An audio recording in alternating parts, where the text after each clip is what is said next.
On repart dans la nature maintenant, car dans d'autres régions aussi, on est fier de ses racines. Et je vous propose une belle balade en calèche dans ce qu'on appelle la Petite Camargue. Un grand bol d'air dans des paysages superbes.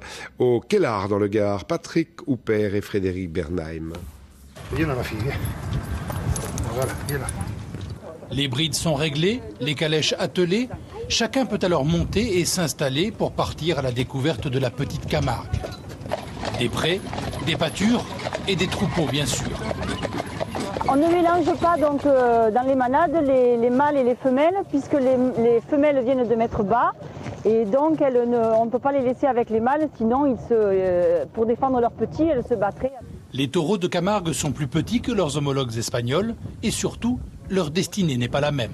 La différence avec les taureaux espagnols, déjà, c'est que dans les courses camarguaises, on ne tue pas le taureau dans l'arène. Le taureau retourne à son pré. Et donc les cornes des taureaux camarguais, elles montent vers le ciel. Hein, on le voit bien, ça fait une arche vers le ciel. Et les taureaux espagnols, par contre, les cornes passent devant les yeux. Au milieu des animaux, des aigrettes, des oiseaux qui grimpent sur le dos des taureaux et des chevaux pour les débarrasser de leurs parasites. La balade se poursuit, bercée par le bruit des roues en fer des calèches et le pas lourd des chevaux.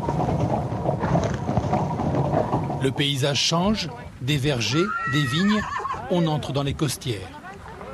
Puis viennent les étangs, les oiseaux, les ragondins, des paysages magnifiques, une autre manière de découvrir la Petite Camargue, un autre rythme.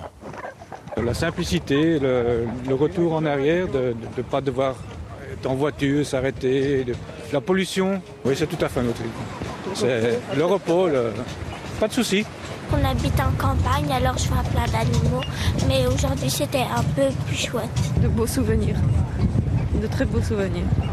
Et pour cette famille de manadiers, il ne s'agit pas seulement de promener des touristes, c'est avant tout un plaisir qu'ils veulent partager. Des gens qui vivent de ça, j'en connais pas beaucoup.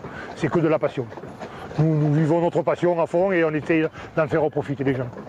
La balade se termine par une brazucade, des moules cuites dans de l'huile d'olive et des épices, puis par une paella servie dans le petit masé de la famille. La Camargue, c'est aussi un art de vivre.